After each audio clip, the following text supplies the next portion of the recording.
Maganda doon sa beach eh. Makapunta tayo doon lang sa Bukana. Ano ilaw kasi doon? Ang ganda-ganda. Yan eh, dyan sa building na yan. Papasok tayo dyan bago yun na. Yun lang.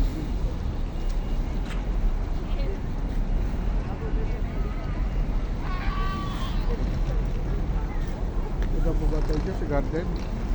Maga pa naman. Malapit na, malapit. Maga pa naman. Wala pa naman.